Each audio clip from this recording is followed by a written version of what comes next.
All right, we're going to try this next set now. The next set is going to be equations with rational exponents. All right, rational means fractions. So if you're short on your exponent laws, now would be the time to catch up on them. So basically, we've got all of our strategies over here, radicals. Now we're under rationals. Now our strategy for rationals is we're going to do the same search and destroy. We're going to do the same search and destroy strategy, but there's going to be a couple of things that we're going to have to mess with. Search and destroy. I'm a dork. How about isolate and destroy? Is that better? Isolate and destroy. Can you hear my toddler? He's playing trains. Mommy. All right, isolate and destroy. We're going to do the same strategy here. Now let's do a quick review of some critical exponent laws that you're absolutely going to have to remember. Hopefully you've got this one. If we have x, let me try this. I always like to make my asides in green. If we have x to the a, all to the b, remember that that is x to the ab. Remember that x over y to the a, no, it's like a 9. X over y to the a is the same thing as x to the a, y to the a. Remember that x to the first is just x. Let's see, what else is there? How about this one? This is the one that nobody ever remembers. How about this one? X to the a over b. All right, you may not remember this one. X to the a over b is x to the a root b. All right, so whatever this is, that's this one. And whatever this is, that's this one. And it's just the way it goes. All right? That's just a different way of writing it. We just, instead of writing it in terms of a fractional exponent, we just write it as a root sign, because maybe that'll be easier for us to solve. Okay.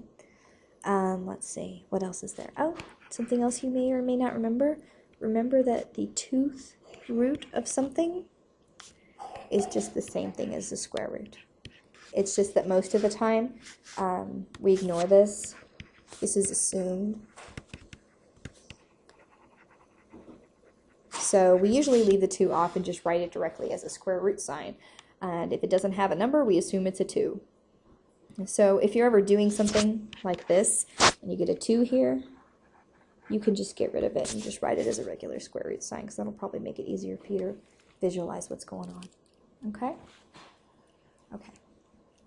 So here we go. In fact, let me take all of these before I get too excited about life in general.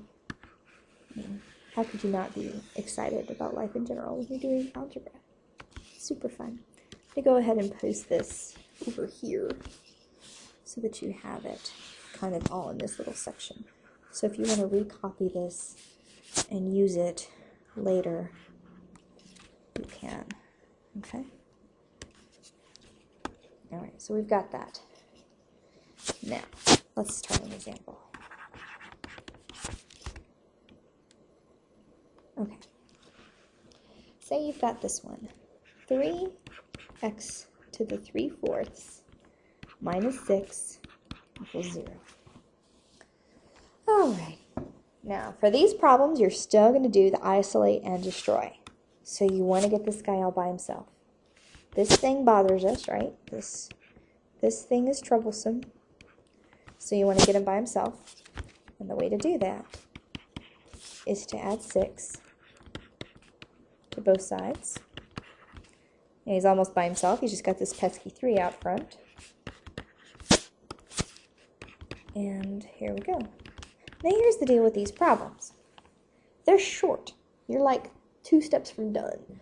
but they have exponents in them, and exponents make people cry. Okay? So what we need to do is think about how can we make this an x? I need to put something here to make this true, because we want to undo the 3/4 power. So think about that. How do we undo the 3/4 power? So hopefully thinking along the lines of something like that. Now if this seems totally weird, think about it. If we've got x to the 3/4 to the 4/3, remember we had our x to the a to the b is x to the ab. Can you see that at the same time? No, not quite. X to the ab. So that's the same thing as x to the 3/4 times x to the 4/3. So 12/12, x to the first, and x to the first is the same thing here as x. All right? So that's going to be your strategy, believe it or not. Your strategy is once you get it isolated, you're going to raise each side to the reciprocal power. So raise each side to the reciprocal power.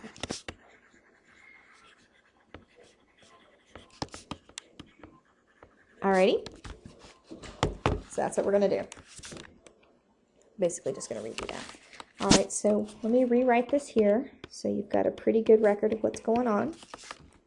Alright, now you're going to raise each side to the reciprocal power. Remember, reciprocal means flip the fraction. So we've established that on the left, that's going to result in that just coming to be an x. With x to the, and then 2 to the 4/3. Okay? Now, let me copy this and put it next to what you're doing so it's a little bit clearer. Alright, so we got this little guy here that we're using. Alright, except for some reason it's all funky. I'll just rewrite it. Alright, we said that x to the a over b is the same thing as this x to the a root b. Alright, so if that's true now, then 2 to the 4/3, the number on top goes on the inside, the number on the bottom goes on the outside. Alright, so the number on top, the 4, goes on the inside. The number on the bottom, the 3, goes on the outside. So now you're stuck with how to reduce 3, the 3rd root of 2 to the 4th. A couple ways to do it. One way is to say, well, I've got 4 2's, because it's 2 to the 4th, and because this is a 3, it means I need to pull out groups of 3. So I can pull out one group of 3, and I'm left, wait, not one group of 3. I can pull out one group of 3, so this is, be super clear. I can pull out one group of 3, and I'm left with one, oh goodness gracious, I'm left with 1, 2 on the inside. So I pulled out one red group of 3, and I have one blue 2 left on the inside. So the other way to write that would be 2, and then 2 root 3. Now the other way to do is to say, well, I've got 4 2's that I need to pull out in groups of 3. So I'm going to have one group of 3, and I'm going to have one left over on the inside. So that's another way you can get those numbers. So however way you do it is fine. Just be sure that at the end of the day, you can get this value. All right? Cool. All right, next problem. Very similar, except it's going to have one little twist on it. Not a little twist, but a reasonable twist. X to the 2/3 minus 3/4 equals -1/2. All right. So again, isolate and destroy. Add 3/4 to both sides. So I've got -1/2 plus 3/4. And because I'm a master fractioner, I can just take care of this right away. X to the 2/3 equals 1/4. Now here's where we need another aside. All right, so think about this.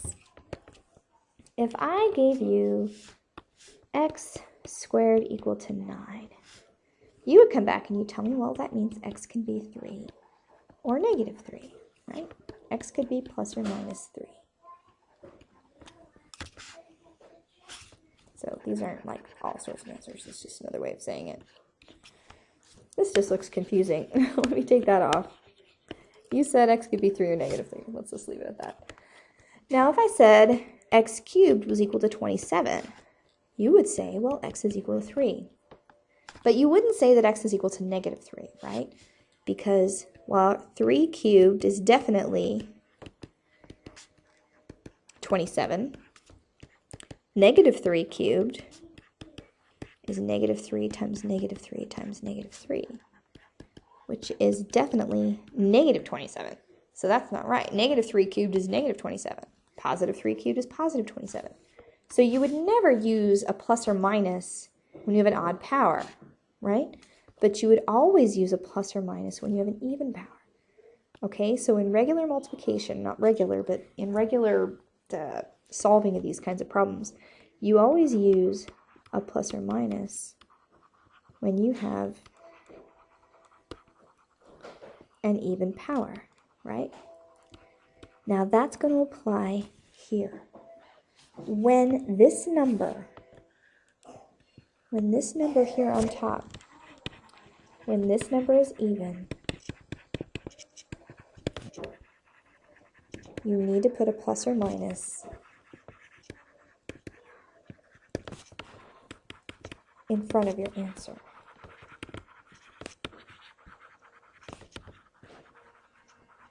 Okay? Whenever you get an even number on the top there, when I take this next step and do this, I better as anything else, better put a plus or minus there. Okay? So go and add that to your strategy page. Say, if the number on top of the original fraction, so this is before you flip it, the original fraction is even, you need to put a plus or minus in front of your solution. Got it? Okay. Alrighty. So over here on the left, we've got the x left over, plus or minus 1/4 to the 3/2 power. Okay, now let's go up to your exponent laws. Remember here that x, this one, that we can separate things out over a fraction. You always want to do that if you can. That's a really, really, really good strategy. Okay, so we want to do that here. We want to take this 1/4 and turn it into a 1/4. Okay, and that's just so much better, so much better. Okay, so we can rewrite this using our little root converter thingy. The number on the top